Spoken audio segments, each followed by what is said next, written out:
എല്ലാവർക്കും ടെൽനെറ്റിൻ്റെ ഓൺലൈൻ ക്ലാസ്സുകളിലേക്ക് സ്വാഗതം. നമ്മൾ ഇന്ന് നോക്കുന്നത് +2 കമ്പ്യൂട്ടർ കൊമേഴ്സിൻ്റെ മൂന്നാമത്തെ ചാപ്റ്ററാണ്. ചാപ്റ്ററിൻ്റെ പേര് ഫങ്ഷൻസ്.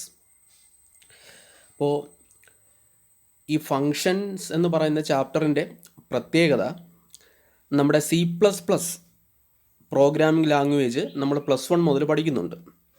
അപ്പോൾ ഈ C++ പ്രോഗ്രാമിംഗ് ലാംഗ്വേജിൻ്റെ നമുക്ക് പഠിക്കാനുള്ള ഏറ്റവും അവസാനത്തെ ചാപ്റ്ററാണ് ഫങ്ഷൻ. അതായത് +1 മുതൽ നമ്മൾ CPP പ്രോഗ്രാമിംഗ് പഠിച്ചു വരുന്നുണ്ട്. ഇപ്പോൾ ഈ +2 ആദ്യത്തെ ഒരു 3 ചാപ്റ്ററോളം CPPയുടെ തന്നെ കണ്ടിന്യൂഷനാണ്. അപ്പോൾ CPPയുടേതായിട്ട് നമ്മൾ പഠിക്കുന്ന അവസാനത്തെ ചാപ്റ്ററാണ് ഈ ഫങ്ഷൻ എന്ന് പറയുന്ന ചാപ്റ്റർ. ഈ ചാപ്റ്റർ കഴിഞ്ഞാൽ പിന്നെ നമ്മൾ കമ്പ്യൂട്ടർ ആപ്ലിക്കേഷൻ്റെ മറ്റ് സെക്ഷനുകളിലേക്കാണ് പോകുന്നത്.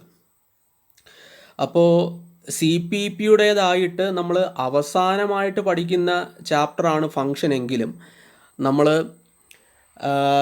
CPP പഠിച്ചു തുടങ്ങുന്ന സമയം മുതലേ ഈ ഫങ്ഷൻ എന്ന് പറയുന്ന വാക്ക് കേട്ടിട്ടുണ്ട്. കേൾക്കുക മാത്രമല്ല, നമ്മളത് കണ്ടിട്ടുമുണ്ട്, നമ്മളത് പ്രോഗ്രാമിംഗ് ചെയ്തിട്ടുമുണ്ട്. ഇപ്പോൾ ഉദാഹരണത്തിന്, ഇപ്പോൾ നമ്മൾ CPPയുടേത് എന്ന് പറഞ്ഞ് ആദ്യം നമ്മൾ എഴുതുന്നൊരു പ്രോഗ്രാം ഇങ്ങനെയുള്ളൊരു പ്രോഗ്രാം ആയിരിക്കും അല്ലേ?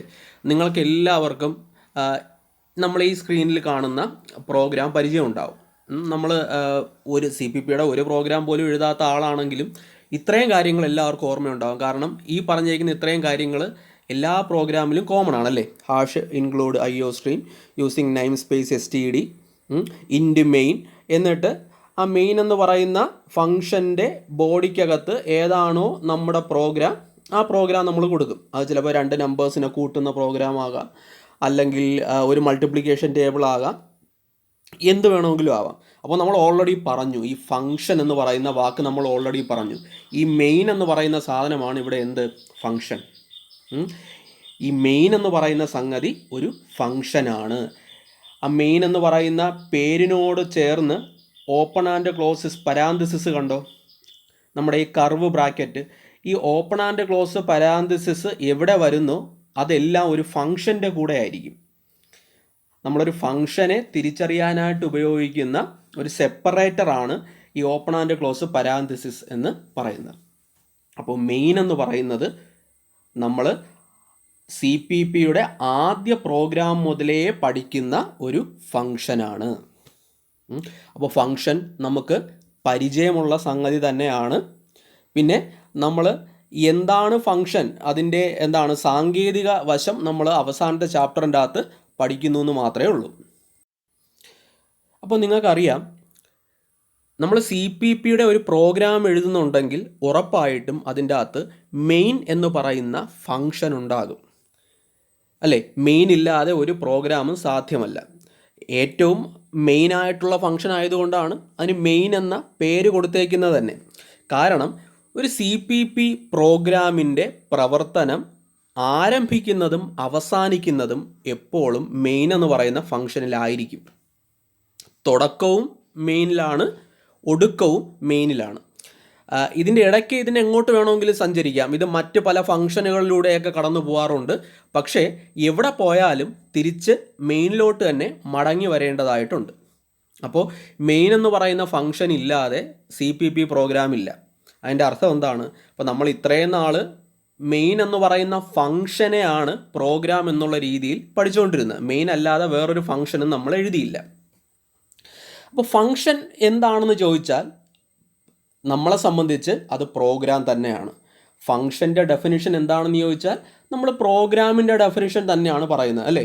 അതായത് കുറേ ഇൻസ്ട്രക്ഷൻസിൻ്റെ കൂട്ടം, ഒരു പ്രത്യേക ജോലി ചെയ്യാനായിട്ട് ഉപയോഗിക്കുന്ന കുറേ ഇൻസ്ട്രക്ഷൻസിൻ്റെ കൂട്ടത്തെയാണ് നമ്മൾ പ്രോഗ്രാം എന്ന് പറയുന്നത് അല്ലേ? Program is a collection of instructions that carry out a specific task. അപ്പോൾ ഫങ്ഷൻ എന്താണെന്ന് ചോദിച്ചാലും നമുക്ക് ഈ ഡെഫിനിഷൻ തന്നെയാണ് ഉള്ളത്. പിന്നെ എന്തിനാണ് ഈ ഫങ്ഷൻ, പ്രോഗ്രാം എന്ന് പറയുന്ന 2 പേരുകളെന്ന് ചോദിച്ചാൽ, CPPക്കകത്ത് ഏതൊരു പ്രോഗ്രാമിനെയും ഓർഗനൈസ് ചെയ്തേക്കുന്നത് കുറേ ഫങ്ഷൻസ് ആയിട്ടാണ്.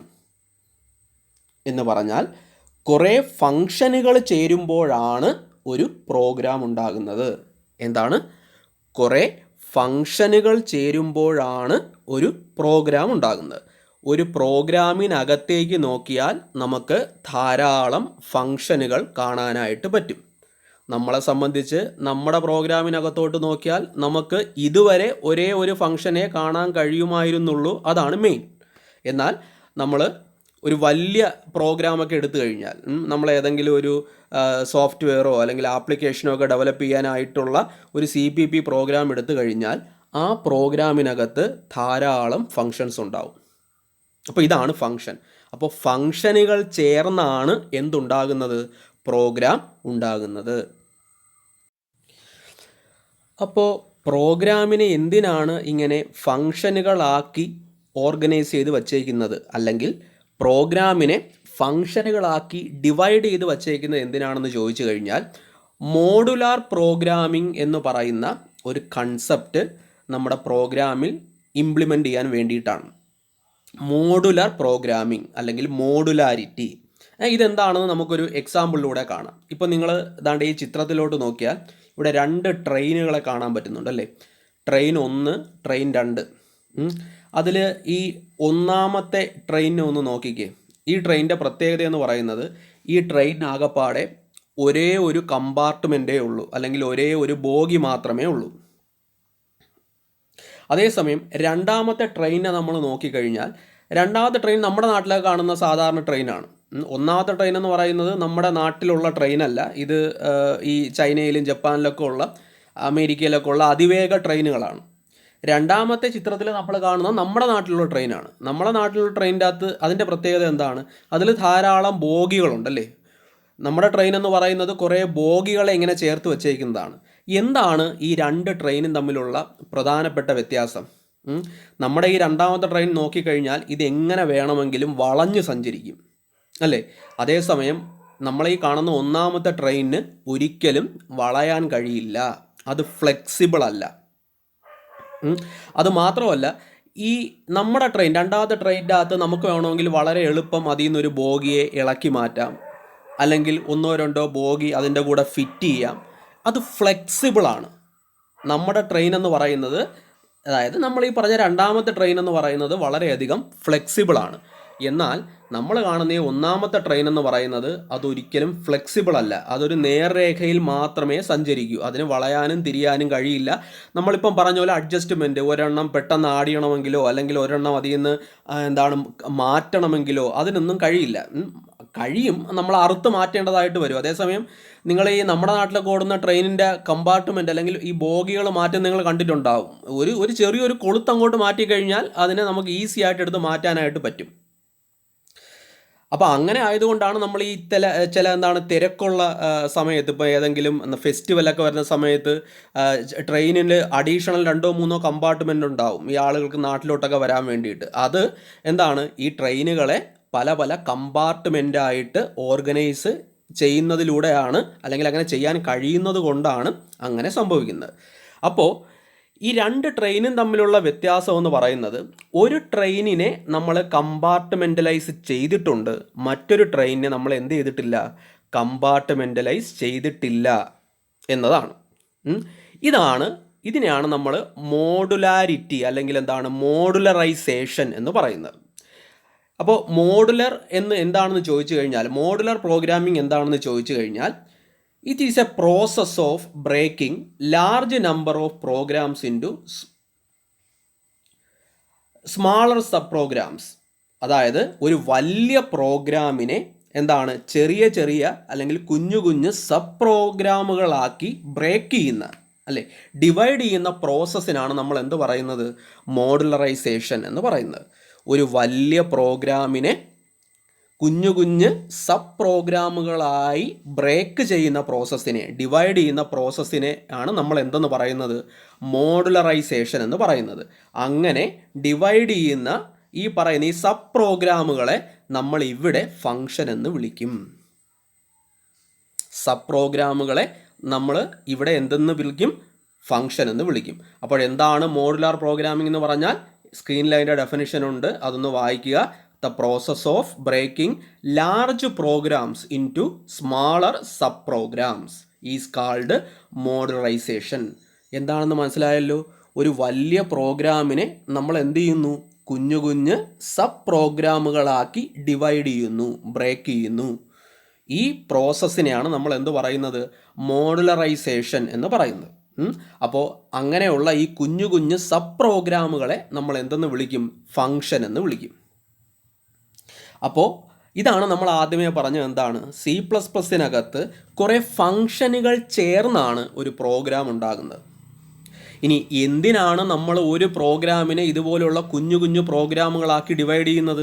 നമ്മൾ നേരത്തെ പറഞ്ഞ ആ ട്രെയിനിൻ്റെ എക്സാമ്പിൾ ഒന്ന് ഓർമ്മിച്ചാൽ മതി. എന്തിനു വേണ്ടിയിട്ടാണ്? നമ്മുടെ പ്രോഗ്രാമിനെ കൂടുതൽ ഫ്ലെക്സിബിൾ ആക്കാൻ, അല്ലെങ്കിൽ നമ്മുടെ പ്രോഗ്രാമിനെ കുറച്ചുകൂടി മാനേജബിൾ ആക്കാൻ. അല്ലെങ്കിൽ നമ്മൾ മറ്റൊരു എക്സാമ്പിൾ ആലോചിച്ചാൽ മതി. ഇപ്പോൾ നിങ്ങളെ ടെക്സ്റ്റ് ബുക്ക് കൺസിഡർ ചെയ്യുക. നിങ്ങളെ ഏതെങ്കിലും ഒരു സബ്ജക്റ്റിൻ്റെ ടെക്സ്റ്റ്, ആ ടെക്സ്റ്റിനെ അതിൻ്റെ അകത്ത് നോക്കിയാൽ നിങ്ങൾക്ക് കാണാൻ പറ്റും, അതിനെ പല പല ചാപ്റ്റേഴ്സാക്കി ഡിവൈഡ് ചെയ്തിട്ടുണ്ടല്ലേ? ഒരു ടെക്സ്റ്റിനെ തന്നെ പല പല ചാപ്റ്റേഴ്സാക്കി ഡിവൈഡ് ചെയ്തിട്ടുണ്ട്. ഇനി നിങ്ങളെ ഒരു സബ്ജക്റ്റിൻ്റെ ടെക്സ്റ്റ് എന്ന് പറയുന്നത് അല്പം വലിയ ടെക്സ്റ്റ് ആണെങ്കിൽ അതിനെ പലപ്പോഴും 2 ടെക്സ്റ്റ് ആക്കിയൊക്കെയാണ് ഇപ്പോൾ തരുന്നത്. അതിനൊരു പാർട്ട് 1 കാണും, പാർട്ട് 2 കാണും. ആ ടെക്സ്റ്റിനകത്ത് നമ്മൾ വീണ്ടും അതിനെ പല ചാപ്റ്റേഴ്സായിട്ടും ആ ചാപ്റ്റേഴ്സിനെ തന്നെ നമ്മൾ വീണ്ടും പല പല സെക്ഷനുകളാക്കിയും എല്ലാം ഡിവൈഡ് ചെയ്യും. എന്തിനാണ് അങ്ങനെ ചെയ്യുന്നത്? നിങ്ങളൊന്ന് ആലോചിച്ച് നോക്കിയേ. നിങ്ങൾ ഇതുപോലെ ചാപ്റ്ററുകളായി ഡിവൈഡ് ചെയ്തിരിക്കുന്ന ഒരു ടെക്സ്റ്റ് പഠിക്കാനാണോ, അതേസമയം ഒരു ടെക്സ്റ്റ് ബുക്ക് തുറന്നാൽ അതിൻ്റെ അകത്ത് ആകെ ഒരൊറ്റ ചാപ്റ്ററേ ഉള്ളൂ, ആദ്യം മുതൽ അവസാനം വരെ ഒരൊറ്റ ചാപ്റ്ററേ ഉള്ളൂ, അങ്ങനെയുള്ള ഒരു ടെക്സ്റ്റ് ബുക്ക് പഠിക്കാനാണോ നമുക്ക് എളുപ്പം? ഏതാണ് എളുപ്പം? ഉറപ്പായിട്ടും ചാപ്റ്റേഴ്സാക്കി ഡിവൈഡ് ചെയ്യുന്ന ഒരു ടെക്സ്റ്റ് ബുക്ക് പഠിക്കാനായിരിക്കും അല്ലേ നമുക്ക് എളുപ്പം. അപ്പോൾ എന്താണ് തമ്മിലുള്ള വ്യത്യാസം? ഈ ചാപ്റ്റേഴ്സാക്കി ഡിവൈഡ് ചെയ്ത് കഴിഞ്ഞാൽ അതെന്തുകൊണ്ടാണ് എളുപ്പമായിട്ട് മാറുന്നത്? നമുക്ക് പഠിക്കാനുള്ള കണ്ടൻറ്റ് കുറയുന്നുണ്ടോ? അല്ലെങ്കിൽ എന്താണോ പഠിക്കേണ്ടത് ആ സംഗതിയിൽ എന്തെങ്കിലും മാറ്റം വരുന്നുണ്ടോ? ഒന്നുമില്ല. ആകെപ്പാടെ ഉള്ളൊരു മാറ്റം എന്ന് പറയുന്നത് നമുക്കതിനെ കുറച്ചുകൂടെ എളുപ്പത്തിൽ എന്ത് ചെയ്യാൻ പറ്റും? മാനേജ് ചെയ്യാൻ പറ്റും എന്നുള്ളത് മാത്രമാണ് അതിൻ്റെ അകത്ത് വരുന്നൊരു വ്യത്യാസം. ഈ കൺസെപ്റ്റ് തന്നെയാണ് മോഡുലാർ പ്രോഗ്രാമിംഗ് അല്ലെങ്കിൽ മോഡുലറൈസേഷൻ. നമ്മൾ എങ്ങനെയാണോ ഒരു ടെക്സ്റ്റ് ബുക്കിനെ പല പല ചാപ്റ്റേഴ്സാക്കി ഡിവൈഡ് ചെയ്യുന്നത്, അതുപോലെ നമ്മളൊരു വലിയ പ്രോഗ്രാമിനെ ഒറ്റ സ്ട്രെച്ചിനുള്ള ഒരു പ്രോഗ്രാം ആക്കി വയ്ക്കാതെ, ഒരു ഒറ്റ അൽഗോരിതമാക്കാതെ നമ്മൾ അതിനെ കുഞ്ഞു കുഞ്ഞു സബ് പ്രോഗ്രാമുകളായിട്ട് അല്ലെങ്കിൽ ഫങ്ഷൻസ് ആക്കി എന്ത് ചെയ്യുന്നു? ഡിവൈഡ് ചെയ്യുന്നു. അപ്പോൾ ഈ ഒരു കൺസെപ്റ്റാണ് മോഡുലാർ പ്രോഗ്രാമിംഗ്. C++നകത്ത് ഫങ്ഷൻ എന്ന് പറയുന്ന കൺസെപ്റ്റ് ഉപയോഗിച്ചാണ് ഈ മോഡുലാരിറ്റി ഇംപ്ലിമെൻ്റ് ചെയ്യുന്നത് എന്ന് മാത്രമേ ഉള്ളൂ. C++നകത്ത് നമ്മൾ ഈ സബ് പ്രോഗ്രാമുകളെ ഫങ്ഷൻ എന്ന് പറയും. മറ്റ് ചിലതിൻ്റെ അകത്ത് ചിലപ്പോൾ നമ്മൾ മൊഡ്യൂൾസ് എന്നൊക്കെ പറയാറുണ്ട്. CPPക്കകത്ത് അതിനെ ആ പറയുന്ന നമ്മൾ ഡിവൈഡ് ചെയ്യുന്ന ഈ സബ് പ്രോഗ്രാമുകളെ ഫങ്ഷൻ എന്നാണ് പറയുന്നത്. ഇനി അങ്ങനെ അപ്പോൾ എന്താണ് ഫങ്ഷൻ എന്ന് ചോദിച്ചാൽ ഇനി നമുക്ക് ഫങ്ഷൻ്റെ നമുക്ക് പഠിക്കേണ്ട കൃത്യമായ ഡെഫിനേഷൻ എന്താണെന്ന് പഠിക്കാം. എന്താണ് function? Function is a named unit of statements in a program to perform a specific task. അപ്പോൾ ഫങ്ഷൻ എന്ന് പറയുന്നത് എന്താണ്? Function is a named unit of statements in a program to perform a specific task. ഒരു പ്രോഗ്രാമിനകത്തുള്ള കുറേ സ്റ്റേറ്റ്മെൻറ്റുകളെ അല്ലേ നമ്മളൊരു പ്രത്യേക പേരിൽ ഗ്രൂപ്പ് ചെയ്തിരിക്കുന്നു. അല്ലെങ്കിൽ ഒരു പ്രോഗ്രാമിനകത്തുള്ള കുറേ സ്റ്റേറ്റ്മെൻറ്റുകളെ എടുത്ത് ചേർത്ത് വച്ചിട്ട് അതിന് നമ്മളൊരു പേര് കൊടുക്കുന്നു. അതാണ് ഫങ്ഷൻ അല്ലേ? അങ്ങനെ ഈ സ്റ്റേറ്റ്മെൻറ്റുകളെ നമ്മൾ വെറുതെ പറക്കി വെച്ചാൽ മാത്രം പോരാ. കൃത്യമായി അല്ലെങ്കിൽ പ്രത്യേകമായി ഒരു ജോലി ചെയ്യുന്ന കുറേ സ്റ്റേറ്റ്മെൻറ്റുകളെ വേണം നമ്മൾ ഒരുമിച്ച് നിർത്തേണ്ടത്. എന്ന് പറഞ്ഞാൽ അതുകൊണ്ട് നമ്മൾ ഉദ്ദേശിക്കുന്ന കാര്യം ഇത്രയേ ഉള്ളൂ. ഒരു ഫങ്ഷന് കൃത്യമായിട്ട് ഒരു ജോലി ചെയ്യാനുണ്ടാവണം. A function should always perform a specific task. ഒരു ഫങ്ഷൻ എന്ത് ചെയ്യണം? കൃത്യമായി ഒരു ജോലി ചെയ്യാനുണ്ടാവണം. അല്ലാതെ ഒരു ഫങ്ഷൻ ഇവിടെ ഇരിപ്പുണ്ട്, ഈ ഫങ്ഷൻ എന്താണ് ചെയ്യുന്നതെന്ന് ചോദിച്ചാൽ അത് എന്തോ ചെയ്യുന്നു അല്ലെങ്കിൽ ഏതോ ഒരു കാര്യത്തിൻ്റെ ഒരു ഭാഗം ചെയ്യുന്നു എന്ന് മാത്രം പറഞ്ഞാൽ പോരാ. അതിന് കൃത്യമായിട്ട് ഒരു ജോലി ചെയ്യാനുണ്ടാവണം. അങ്ങനെ കൃത്യമായ ഒരു ജോലി ചെയ്യുന്ന ഒരു കൂട്ടം സ്റ്റേറ്റ്മെൻറ്റുകളെ നമ്മൾ ഒരു പേരിട്ട് വിളിക്കും. അതാണ് ഫങ്ഷൻ. അപ്പോഴെന്താണെന്ന് ഫംഗ്ഷൻ എന്ന് മനസ്സിലാവുന്നുണ്ടല്ലോ. Function is a named unit of statement in a program to perform a specific task. ഈ ഫംഗ്ഷൻ എന്ന് പറയുന്നത് എപ്പോഴും നമ്മുടെ പ്രോഗ്രാമിൻ്റെ ഒരു ഭാഗമാണെങ്കിലും ഇത് വളരെ ഇൻഡിപെൻഡൻ്റ് ആയിട്ട് വർക്ക് ചെയ്യുന്ന ഒരു സാധനമാണ്. ഫംഗ്ഷൻ വളരെ ഇൻഡിപെൻഡൻ്റ് ആയിട്ട്, അതായത് ഒരു ഫംഗ്ഷനെ വേണമെങ്കിൽ നമുക്കൊരു പ്രോഗ്രാമിൽ നിന്ന് എടുത്ത് മാറ്റാം. അത് ഒരിക്കലും ആ പ്രോഗ്രാം വർക്ക് ചെയ്യാത്തൊരവസ്ഥയിലോട്ട് വരാൻ പാടില്ല. അപ്പോൾ നമ്മളൊരു ട്രെയിനിൽ നിന്ന് നമ്മൾ അതിൻ്റെ ഒരു ബോഗി എടുത്ത് മാറ്റിക്കഴിഞ്ഞാൽ ആ ട്രെയിന് ഓടില്ല എന്ന് പറയുന്നൊരു സിറ്റുവേഷൻ ഇല്ലല്ലോ, ഒരു ബോഗി കുറയും എന്ന് മാത്രമേ ഉള്ളൂ. അതുപോലെ ഒരു പ്രോഗ്രാമിനകത്തുള്ള ഫംഗ്ഷനുകളെല്ലാം ഇൻഡിപെൻഡൻ്റ് ആണ്, പരമാവധി ഇൻഡിപെൻഡൻ്റ് ആയിരിക്കണം. അതായത് ആ ഫംഗ്ഷനെ നമ്മൾ അതിൽ നിന്നെടുത്ത് മാറ്റിയാലും ആ ഒരു പ്രോഗ്രാം വർക്ക് ചെയ്യാത്ത അവസ്ഥ വരരുത്. ആ ഫംഗ്ഷൻ എന്താണോ ചെയ്യുന്നത് ആ ജോലി നടക്കില്ല, പക്ഷേ ആ പ്രോഗ്രാമിൻ്റെ എൻ്റയർ വർക്കിങ്ങിനെ അത് ബാധിക്കരുത്. അതുകൊണ്ടാണ് എന്തെങ്കിലും ഒരു പ്രത്യേകം ജോലി ചെയ്യുന്ന സ്റ്റേറ്റ്മെൻറ്റുകളെ എല്ലാം നമ്മൾ ഒരുമിച്ച് നിർത്തുന്നത്. അല്ലാതെ ഒരു ജോലി ചെയ്യുന്ന സ്റ്റേറ്റ്മെൻറ്റുകളെ നമ്മൾ പല പല ഫംഗ്ഷനാക്കി മാറ്റിക്കഴിഞ്ഞാൽ അത് ആ പ്രോഗ്രാമിൻ്റെ വർക്കിങ്ങിനെ ബാധിക്കും. അപ്പോൾ ഇതാണ് ഫംഗ്ഷൻ. അപ്പോൾ ഫംഗ്ഷൻ്റെ ഡെഫിനിഷൻ നമ്മൾ പഠിച്ചു. ഇനി C++-നകത്ത് പ്രധാനമായിട്ടും 2 തരത്തിലുള്ള ഫങ്ഷൻസ് ആണ് ഉള്ളത്. ഒന്നെന്ന് പറയുന്നത് പ്രീ ഡിഫൈൻഡ് ഫംഗ്ഷൻ, അല്ലെങ്കിൽ അതിനെ ബിൽറ്റ് ഇൻ ഫംഗ്ഷൻ എന്നും പറയാറുണ്ട്. ഒന്നാമത്തെ സെക്ഷൻ എന്താണ്? പ്രീ ഡിഫൈൻഡ് ഫംഗ്ഷൻ, അല്ലെങ്കിൽ അതിന് എന്തെന്നും പറയും? ബിൽറ്റ് ഇൻ ഫംഗ്ഷൻ എന്നും പറയും. ഈ രണ്ടാമത്തെ കാറ്റഗറി യൂസർ ഡിഫൈൻഡ് ഫംഗ്ഷൻ. അപ്പോൾ C++-നകത്ത് ഫംഗ്ഷനെ നമ്മൾ 2ആയിട്ട് ഡിവൈഡ് ചെയ്യും. ഒന്നെന്ന് പറയുന്നത് പ്രീ ഡിഫൈൻഡ് ഫംഗ്ഷൻ, അതിന് മറ്റൊരു പേര് കൂടെ ഉണ്ട്, നമ്മളതിനെ ബിൽറ്റ് ഇൻ ഫംഗ്ഷൻ എന്നും പറയും. 2 പറയുന്നത് യൂസർ ഡിഫൈൻഡ് ഫംഗ്ഷൻ. അപ്പോൾ ഫംഗ്ഷൻ എന്താണെന്ന് പഠിച്ചു, ഫംഗ്ഷൻ എന്തിനു വേണ്ടിയാണെന്ന് പഠിച്ചു അല്ലേ, ഫംഗ്ഷൻ കൊണ്ട് ഫംഗ്ഷൻ എങ്ങനെ ഇരിക്കും എന്നുള്ള കാര്യം നമ്മൾ കണ്ടു. അപ്പോൾ ഇത്രയും കാര്യങ്ങൾ നിങ്ങൾക്ക് ക്ലിയർ ആയെന്ന് വിശ്വസിക്കുന്നു. ഇനി നമ്മൾ നോക്കാൻ പോകുന്നത് പ്രോഗ്രാമിനെ ഇതുപോലെ പല പല മൊഡ്യൂളുകളാക്കി, അല്ലെങ്കിൽ സബ് പ്രോഗ്രാമുകളാക്കി, അല്ലെങ്കിൽ ഫംഗ്ഷനാക്കി ഡിവൈഡ് ചെയ്യുന്നത് കൊണ്ട് എന്ത് നേട്ടമുണ്ട്, അതുകൊണ്ട് എന്തെങ്കിലും കുഴപ്പമുണ്ടോ? അപ്പോൾ ഈ മോഡുലാർ പ്രോഗ്രാമിൻ്റെ മെറിറ്റ്സും ഡീമെറിറ്റ്സും ആണ് നമ്മളിനി നോക്കാനായിട്ട് പോകുന്നത്. മോഡുലാർ പ്രോഗ്രാമിങ്ങിൻ്റെ നേട്ടം എന്താണ്, കോട്ടം എന്താണ്? അപ്പോൾ ഇത് സാധാരണ പരീക്ഷയ്ക്ക് ചോദിക്കാറുള്ളതാണ്. What are the merits of modular programming, അല്ലെങ്കിൽ ഡീമെറിറ്റ്സ് ഓഫ് മോഡുലാർ പ്രോഗ്രാമിംഗ് എന്ന് ചോദിക്കാറുണ്ട്. ഫംഗ്ഷൻ ഉപയോഗിക്കുന്നത് കൊണ്ട് എന്ത് മെച്ചമാണുള്ളതെന്ന് ചോദിച്ചാലും നമ്മൾ ഈ ആൻസർ തന്നെയാണ് പറയേണ്ടത്. അപ്പോൾ എന്തൊക്കെയാണ് ഈ പ്രോഗ്രാമുകളെ ഫംഗ്ഷനാക്കി ഡിവൈഡ് ചെയ്താലുള്ള പ്രയോജനം? ഒന്നെന്ന് പറയുന്നത് reduces the size of the program. പ്രോഗ്രാമിൻ്റെ സൈസിനെ എന്ത് ചെയ്യാനായിട്ട് പറ്റും? നമുക്ക് കുറയ്ക്കാനായിട്ട് പറ്റും. അപ്പോൾ എങ്ങനെയാണ് നമ്മളൊരു ഒരു പ്രോഗ്രാമിനെ പല പല ഫംഗ്ഷനാക്കി മാറ്റിയാൽ അത് ആ പ്രോഗ്രാമിൻ്റെ സൈസ് കുറയ്ക്കുന്നത് എന്ന് ചോദിച്ചു കഴിഞ്ഞാൽ, നമുക്ക് ഈ പ്രോഗ്രാമിൻ്റെ സൈസ് കുറയുന്നു എന്ന് പറഞ്ഞാൽ പ്രോഗ്രാമിനെ നമുക്ക് കുറച്ചുകൂടി എളുപ്പം മാനേജ് ചെയ്യാൻ പറ്റും എന്നാണ് നമ്മൾ അതുകൊണ്ട് ഉദ്ദേശിക്കുന്നത്.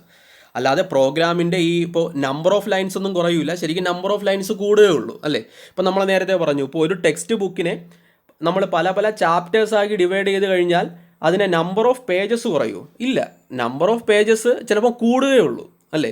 പക്ഷേ നമുക്കെന്താണ്, ആ പ്രോഗ്രാംസിൻ്റെ അതിൻ്റെ ഒരു ഹെവിനെസ് കുറയും. ഇപ്പോൾ ഒരു ചാപ്റ്റർ എന്ന് പറയുന്ന ഒരു 100 പേജുള്ള ചാപ്റ്റർ ആണെങ്കിൽ നിങ്ങൾക്കത് ഭയങ്കര ഹെവി ആയിട്ട് ഫീൽ ചെയ്യും. അതേസമയം ആ 100 പേജുള്ള ചാപ്റ്ററിനെ നമ്മൾ 10 പേജ് വീതമുള്ള 10 ചാപ്റ്ററാക്കി മാറ്റിക്കഴിഞ്ഞാൽ നമുക്കത് വളരെ ലൈറ്റായിട്ട് ഫീൽ ചെയ്യും അല്ലേ. സംഗതി ആദ്യവും ഈ 100 പേജുള്ള ഒരു ചാപ്റ്റർ ആണെങ്കിലും 10 പേജുള്ള 10 ചാപ്റ്റർ ആണെങ്കിലും നമുക്ക് പഠിക്കേണ്ടത് ഒരേ കണ്ടൻറ്റ് തന്നെയാണ് അല്ലേ. ആ കണ്ടൻറ്റിൻ്റെ അളവിന് വേറെ വ്യത്യാസമൊന്നുമില്ല. പക്ഷേ എന്താണ് വ്യത്യാസം വരുന്നത്? നമ്മുടെ ഒരു മാനസികാവസ്ഥയാണ് അത് ബാധിക്കുന്നത് അല്ലേ. 100 പേജുള്ള ഒരു ഒറ്റ ചാപ്റ്റർ ആണെങ്കിൽ നമുക്കത് ഭയങ്കര ഭാരമുള്ളതായിട്ട് തോന്നും, ഹെവി ആയിട്ട് തോന്നും. അതേസമയം 10 പേജുള്ള 10 ചാപ്റ്റേഴ്സായിട്ട് കൊടുക്കുമ്പോൾ നമുക്കത് വളരെ ലൈറ്റായിട്ട് തോന്നും അല്ലേ, നമുക്കത് ഭയങ്കര ഈസി ആയിട്ട് തോന്നും. അത് തന്നെയാണ് നമ്മളിവിടെ ഉദ്ദേശിക്കുന്നത്. It reduces the size of the program. ഒരു പ്രോഗ്രാമിനെ പല പല ഫംഗ്ഷനുകളാക്കി നമ്മൾ ഓർഗനൈസ് ചെയ്യുമ്പോൾ ആ പ്രോഗ്രാം കുറച്ചുകൂടെ എന്താവും, ലൈറ്റർ ആവും, നമുക്കതിൻ്റെ സൈസ് കുറയുന്നത് പോലെ തോന്നും. ഇനി രണ്ടാമത്തെ കാര്യം എന്ന് പറയുന്നത്, രണ്ടാമത്തെ കാര്യം less chances of error occurrence. Error വരാനുള്ള സാധ്യത കുറയും. ഇതെങ്ങനെയാണെന്ന് ചോദിച്ചു കഴിഞ്ഞാൽ, ഇപ്പോൾ നമ്മളിപ്പം പറഞ്ഞ എക്സാമ്പിൾ എടുക്കുക. 100 ലൈനുള്ള ഒരു പ്രോഗ്രാം ഉണ്ടെന്നിരിക്കട്ടെ. 100 ലൈനുള്ള ഒരു പ്രോഗ്രാം, ഒറ്റ പ്രോഗ്രാമാണ്, അതിനെ ഫങ്ഷനാക്കി ഡിവൈഡ് ചെയ്തിട്ടില്ല. അതിനകത്ത് ഏതെങ്കിലും ഒരു ലൈൻ വർക്ക് ചെയ്യാതിരിക്കുകയാണെന്നിരിക്കട്ടെ. 99 ലൈനും ശരിയാണ്. അതേസമയം ഒരു ലൈനിൻ്റെ അകത്തൊരു മിസ്റ്റേക്ക് ഉണ്ട്. അങ്ങനെ സംഭവിച്ചു കഴിഞ്ഞാൽ ആ എൻ്റയർ പ്രോഗ്രാം വർക്ക് ചെയ്യില്ല. ഒരു ലൈൻ കുഴപ്പമുള്ളത് കൊണ്ട് ഈ 99 ലൈൻസും അതിൻ്റെ അകത്ത് വർക്ക് ചെയ്യില്ല. അതേസമയം നമ്മൾ ഈ 100 ലൈനുള്ള പ്രോഗ്രാംസിനെ 10 ഫംഗ്ഷനാക്കിയാണ് വച്ചേക്കുന്നതെന്നിരിക്കട്ടെ. അതിൽ ഒരു പർട്ടിക്കുലർ ഫംഗ്ഷനകത്താണ് ഈ കുഴപ്പമുള്ള ലൈൻ ഇരിക്കുന്നത്. അങ്ങനെയാണെങ്കിൽ ആ ഒരു ഫംഗ്ഷൻ മാത്രമേ വർക്ക് ചെയ്യാതിരിക്കൂ, ബാക്കി 9 ഫംഗ്ഷനും വർക്ക് ചെയ്യും. എന്ന് പറഞ്ഞാൽ ആ പ്രോഗ്രാമിൻ്റെ 90% വർക്ക് ചെയ്യും, 10% വർക്ക് ചെയ്യില്ല എന്ന് പറയാം, അല്ലേ? നേരത്തെ കേസ് എന്തായിരുന്നു? ഒറ്റ പ്രോഗ്രാമായിട്ടിരിക്കുന്ന സമയത്ത് അത് 1% വർക്ക് ചെയ്യില്ല, അല്ലേ? ഒരു ലൈനേ അവിടെ കുഴപ്പമുണ്ടായിരുന്നുള്ളൂ, പക്ഷേ അത് വർക്ക് ചെയ്യുകയില്ല.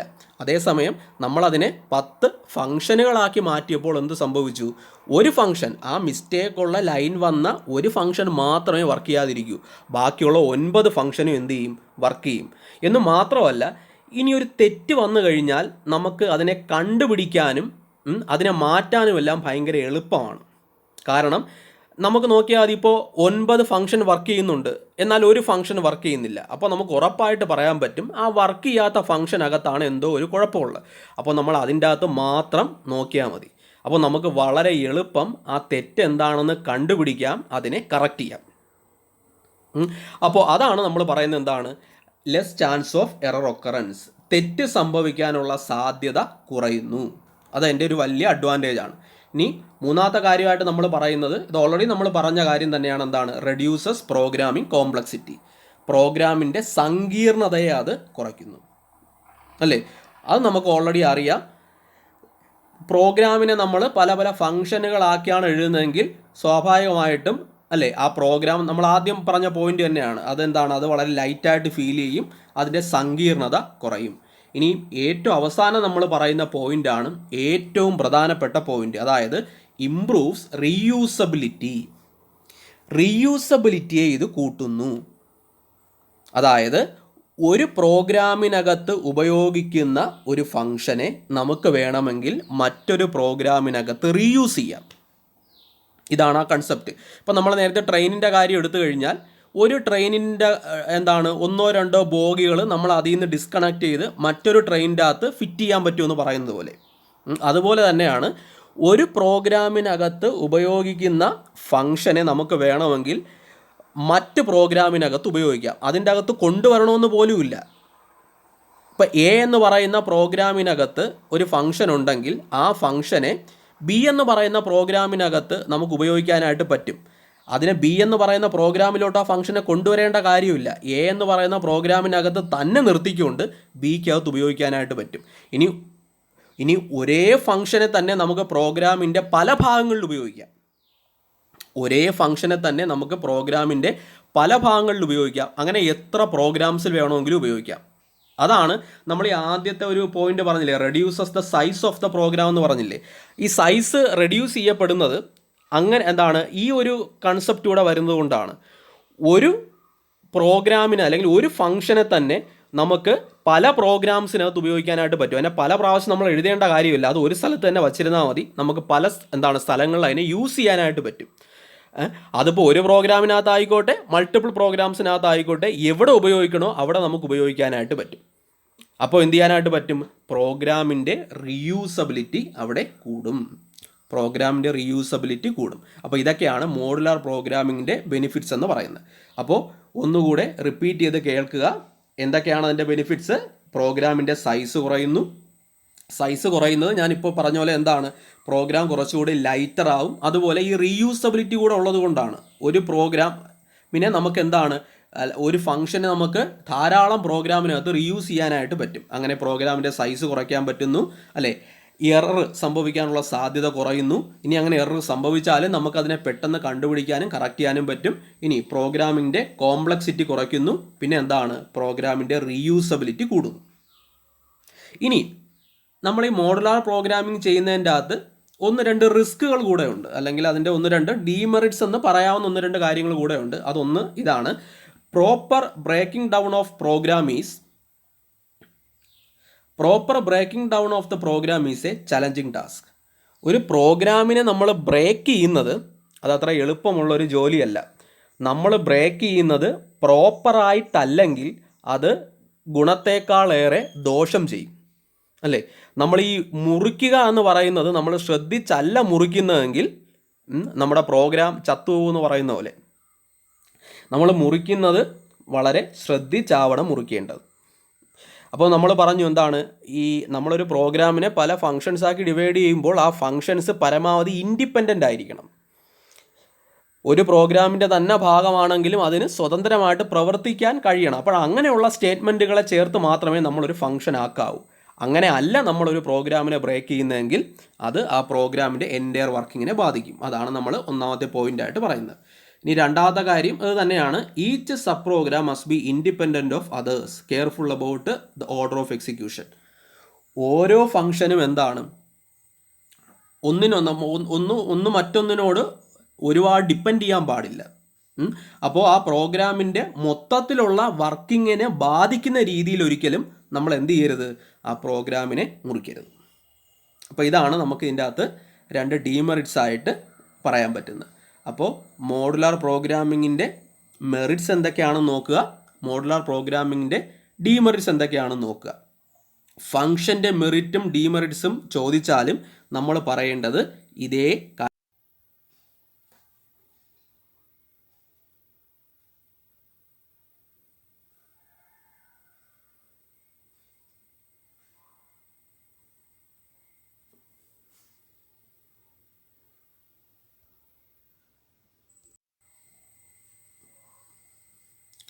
അപ്പം നമ്മൾ പറഞ്ഞു ഈ ഫങ്ഷൻ എന്ന് പറയുന്നത് നമ്മൾ ഇപ്പോൾ പഠിക്കുന്നതേ ഉള്ളെങ്കിലും നമ്മൾ ഓൾറെഡി ഫങ്ഷൻ എല്ലാം പഠിക്കുകയും എഴുതുകയും എല്ലാം ചെയ്തു, അല്ലേ? ഇപ്പോൾ ഈ മെയിൻ എന്ന് പറയുന്നത് നമ്മളെ സംബന്ധിച്ച് പിന്നെ നമ്മൾ സ്ഥിരം എഴുതുന്ന ഒരു ഫങ്ഷനാണ് മെയിൻ എന്ന് പറയുന്നത്. അപ്പോൾ മെയിൻ എന്ന് പറയുന്ന ഫങ്ഷൻ നമുക്ക് എല്ലാവർക്കും അറിയാം. അപ്പോൾ ഫങ്ഷൻ 2 തരത്തിലുണ്ട് എന്ന് നമ്മൾ പറഞ്ഞു. ഇപ്പോൾ യൂസർ ഡിഫൈൻഡ് ഫങ്ഷനും ഉണ്ട്, അതുപോലെ പ്രീ ഡിഫൈൻഡ് ഫങ്ഷൻ അല്ലെങ്കിൽ ബിൽറ്റ് ഇൻ ഫങ്ഷനും ഉണ്ട്. അപ്പോൾ ഇതിനെ രണ്ടിനെ പറ്റിയാണ് ഇനി നമുക്ക് പഠിക്കാനായിട്ടുള്ളത്. എന്താണ് യൂസർ ഡിഫൈൻഡ് ഫങ്ഷൻ, എന്താണ് പ്രീ ഡിഫൈൻഡ് ഫങ്ഷൻ? അപ്പോൾ അതിലോട്ട് നമ്മൾ കടക്കുന്നതിന് മുമ്പ് ഏത് ഫങ്ഷൻ ആണെങ്കിലും അത് പ്രീ ഡിഫൈൻഡ് ആയിക്കോട്ടെ യൂസർ ഡിഫൈൻഡ് ആയിക്കോട്ടെ എന്ത് തരം ഫങ്ഷൻ ആണെങ്കിലും ആ ഫങ്ഷനെ നമ്മളൊരു പ്രോഗ്രാമിനകത്ത് ഇംപ്ലിമെൻറ്റ് ചെയ്യുന്നത് അല്ലെങ്കിൽ അത് വർക്ക് ചെയ്യുന്നത് 3 ഘട്ടങ്ങളായിട്ടാണ്. ഏത് ഫങ്ഷൻ ആണെങ്കിലും ആ ഫങ്ഷൻ ഒരു പ്രോഗ്രാമിനകത്ത് വർക്ക് ചെയ്യുന്നത് 3 ഘട്ടങ്ങളായിട്ടാണ്. അതിന് 3 സ്റ്റേജസ് ഉണ്ട്. ഒന്നെന്ന് പറയുന്നത് ഫങ്ഷൻ ഡിക്ലറേഷൻ. സ്ക്രീനിലോട്ട് നോക്കിക്കോളാം. ഒന്നെന്ന് പറയുന്നത് എന്താണ്, ഫങ്ഷൻ ഡിക്ലറേഷൻ. രണ്ടെന്ന് പറയുന്നത് ഫങ്ഷൻ ഡെഫനിഷൻ. മൂന്നെന്ന് പറയുന്നത് ഫങ്ഷൻ ഇൻവോക്കേഷൻ. ഇങ്ങനെ 3 ഘട്ടങ്ങളായിട്ടാണ് ഒരു ഫങ്ഷനെ നമ്മൾ പ്രോഗ്രാമിനകത്ത് ഇംപ്ലിമെൻ്റ് ചെയ്യുന്നത്. അപ്പോൾ ഏതൊക്കെയാണ് ആ ഘട്ടങ്ങൾ? ഒന്നെന്ന് പറയുന്നത് ഫങ്ഷൻ ഡിക്ലറേഷൻ, രണ്ടെന്ന് പറയുന്നത് ഫങ്ഷൻ ഡെഫനിഷൻ, മൂന്നെന്ന് പറയുന്നത് ഫങ്ഷൻ ഇൻവോക്കേഷൻ. അപ്പോൾ എന്താണ് ഫങ്ഷൻ ഡിക്ലറേഷൻ എന്ന് ചോദിച്ചു കഴിഞ്ഞാൽ ഒരു ഫങ്ഷനെ നമ്മൾ പ്ലാൻ ചെയ്യുന്നതിനെയാണ് ഫങ്ഷൻ ഡിക്ലറേഷൻ എന്ന് പറയുന്നത്. ഒരു ഫങ്ഷൻ എങ്ങനെ ആയിരിക്കണം, ഇതാണ് ഫങ്ഷൻ ഡിക്ലറേഷൻ. ഒരു ഫങ്ഷൻ എങ്ങനെയാണെന്ന് ശരിക്കും നമ്മളൊരു പ്രോഗ്രാമിനെ പരിചയപ്പെടുത്തുന്ന സ്റ്റേജാണിത്. നമ്മൾ പിന്നെന്താണ് ഓൾറെഡി വേരിയബിൾ ഡിക്ലറേഷൻ നമ്മൾ പഠിച്ചിട്ടുണ്ടല്ലേ. നമ്മുടെ പ്രോഗ്രാമിനകത്ത് വേരിയബിൾ ഡിക്ലറേഷൻ എന്ന് പറയുന്ന ഒരു കൺസെപ്റ്റ് ഉണ്ട്. എന്താണ് വേരിയബിൾ ഡിക്ലറേഷൻ? വേരിയബിൾ എന്ന് പറഞ്ഞാൽ മെമ്മറിയാണ്.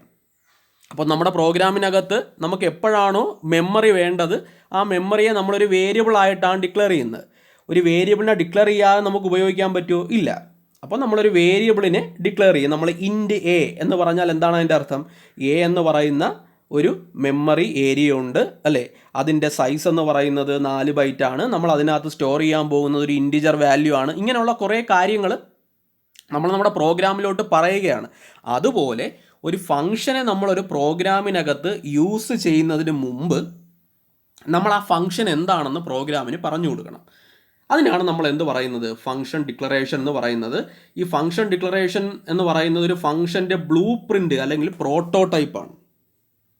ഇപ്പോൾ നമ്മളൊരു ഒരു കെട്ടിടം ഉണ്ടാക്കുന്നതിന് മുമ്പ് നമ്മൾ ആ കെട്ടിടത്തിൻ്റെ പ്ലാൻ വരയ്ക്കില്ലേ, നിങ്ങൾ ഒരു വീടിൻ്റെയൊക്കെ പ്ലാൻ കണ്ടിട്ടുണ്ടാവുമല്ലോ. അതേപോലെ ഒരു ഫംഗ്ഷനെ നമ്മൾ ബിൽഡ് ചെയ്യുന്നതിന് മുമ്പ് എന്താണ് ആ ഫംഗ്ഷൻ്റെ സ്ട്രക്ചർ എന്താണ് എന്ന് നമ്മുടെ പ്രോഗ്രാമിനോട് പറഞ്ഞു കൊടുക്കുന്ന രീതിക്കാണ് നമ്മൾ എന്ത് പറയുന്നത്, ഫംഗ്ഷൻ ഡിക്ലറേഷൻ എന്ന് പറയുന്നത്. ഇനി രണ്ടാമത്തെ സ്റ്റേജ് എന്ന് പറയുന്നത് ഫംഗ്ഷൻ ഡെഫിനിഷൻ. ഫംഗ്ഷൻ ഡെഫിനിഷൻ എന്ന് പറഞ്ഞാൽ ബിൽഡിംഗ് ഓഫ് ഫംഗ്ഷൻ. ഒരു ഫംഗ്ഷനെ നമ്മൾ എന്ത് ചെയ്യുന്നു, ബിൽഡ് ചെയ്യുന്നു.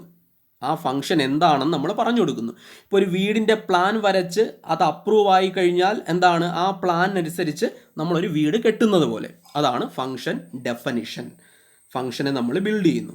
ഇനി മൂന്നാമത്തെ ഘട്ടം എന്ന് പറയുന്ന ഫംഗ്ഷൻ ഇൻവോക്കേഷൻ.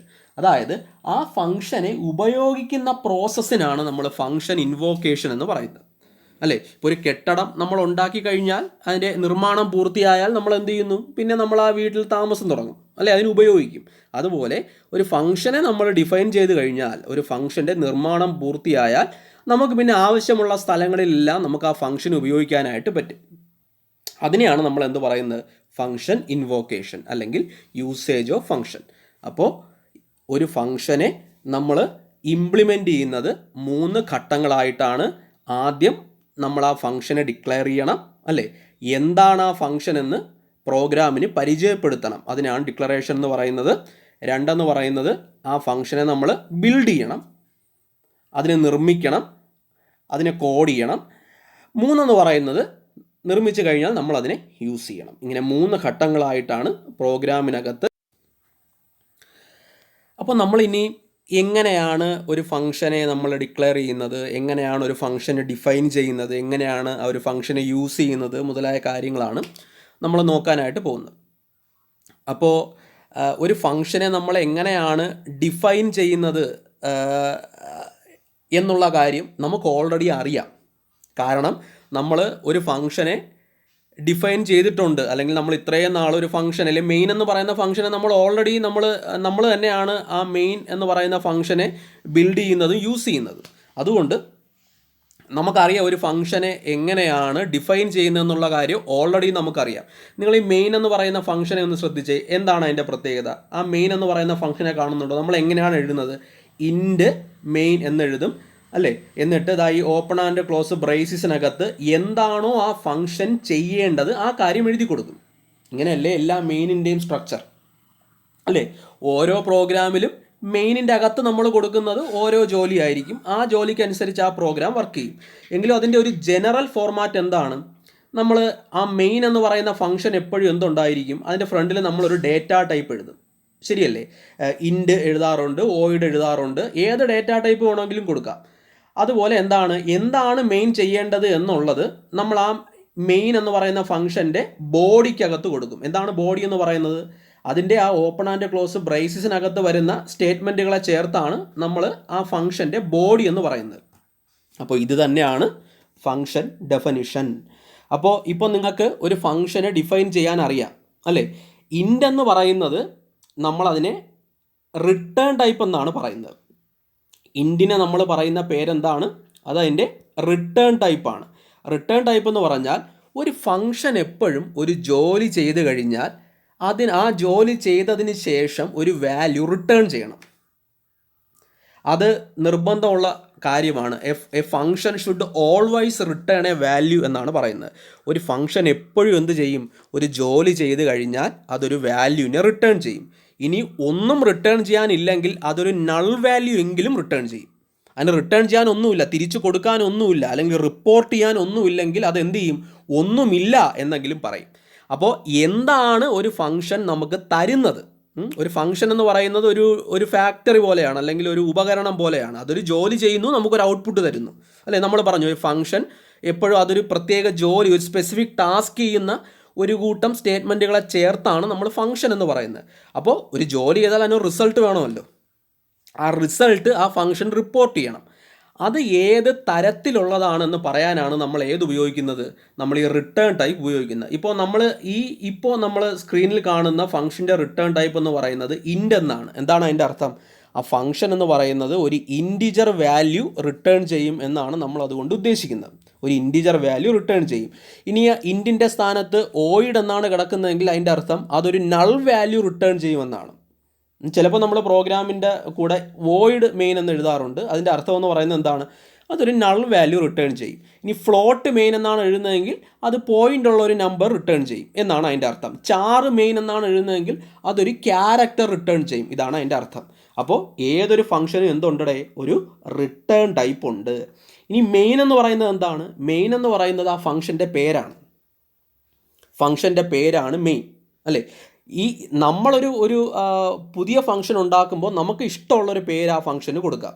പക്ഷേ മെയിൻ എന്ന് പറയുന്ന ഫംഗ്ഷൻ്റെ പേരിൽ മാത്രം നമുക്ക് മാറ്റാനായിട്ട് പറ്റില്ല. കാരണം നമ്മൾ പറഞ്ഞു അതാണ് മെയിൻ ഫംഗ്ഷൻ. നമുക്കൊരു ട്രെയിനിൻ്റെ എൻജിൻ മാറ്റാൻ പറ്റില്ല എന്ന് പറയുന്ന പോലെ. അപ്പോൾ ഇവിടെ മെയിൻ എന്ന് പറയുന്നത് ആ ഫംഗ്ഷൻ്റെ പേരാണ്. അപ്പോൾ മെയിൻ എന്ന് പറയുന്നത് ഇപ്പോൾ ഒരു ഫംഗ്ഷൻ എപ്പോഴും എന്തുണ്ടായിരിക്കും? ഒരു ഫംഗ്ഷൻ നെയിം ഉണ്ടായിരിക്കും. ഇനി ആ ഫംഗ്ഷൻ എപ്പോഴും ഒരു ബോഡി ഉണ്ടായിരിക്കും. എന്താണ് ഈ ബോഡി ഓഫ് ദ ഫംഗ്ഷൻ എന്ന് പറഞ്ഞാൽ? എന്താണ് ബോഡി ഓഫ് ദ ഫംഗ്ഷൻ എന്ന് പറഞ്ഞാൽ? നമ്മൾ ഈ ഫംഗ്ഷൻ്റെ ബ്ലോക്കിനകത്ത് എന്താണോ എഴുതുന്നത് അതിനെയാണ് നമ്മൾ എന്ത് പറയുന്നത്?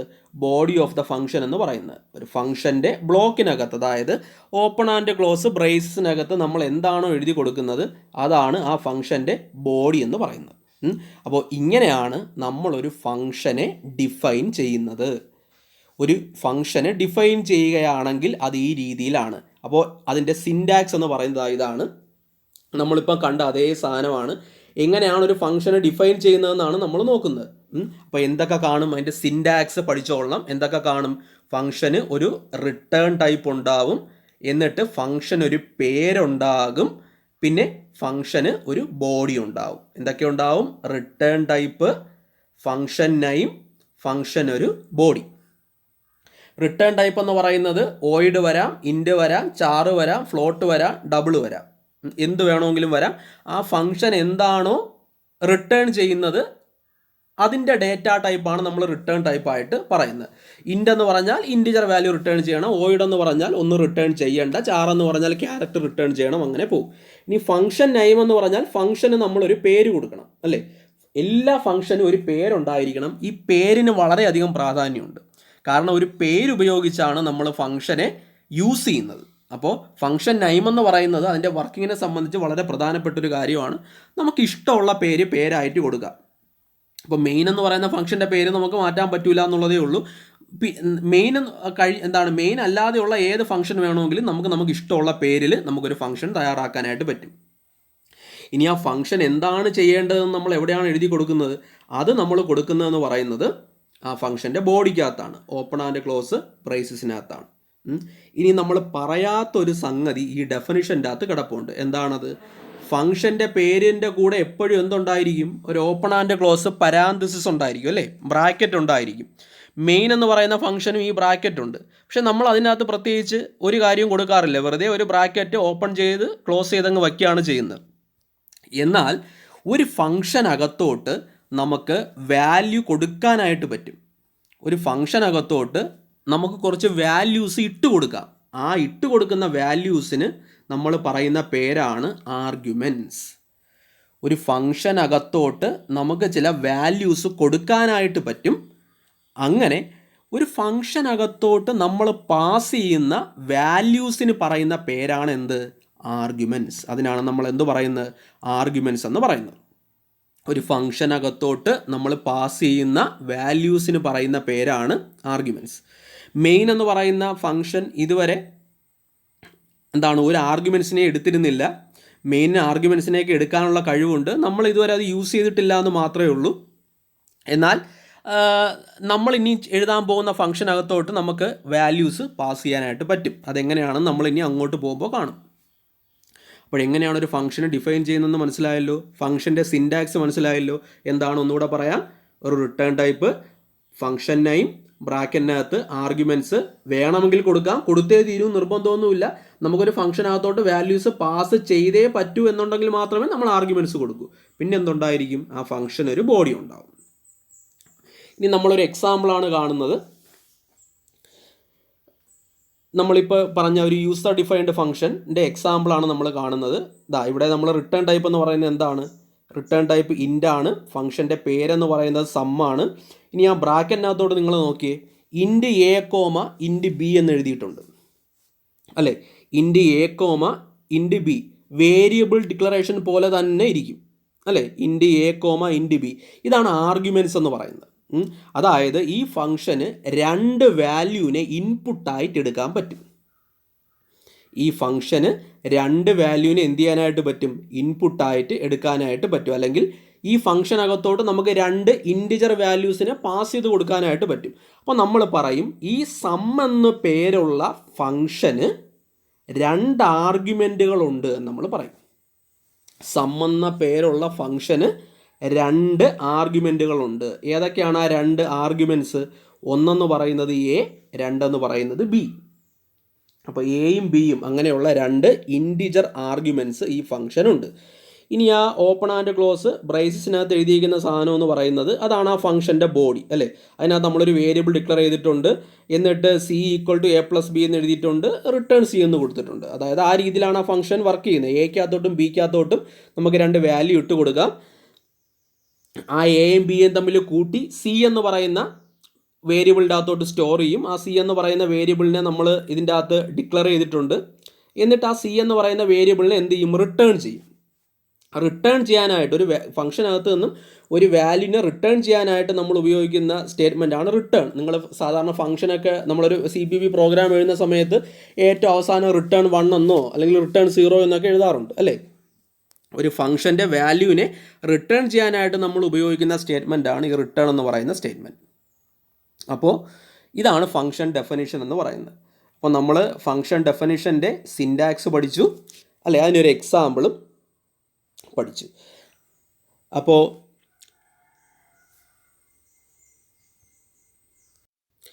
ഇന്നത്തെ ക്ലാസ്സിൽ നമ്മൾ ഇത്രയും കാര്യങ്ങളാണ് പഠിക്കുന്നത്. അപ്പോൾ എന്തൊക്കെയാണ് പഠിച്ചത്?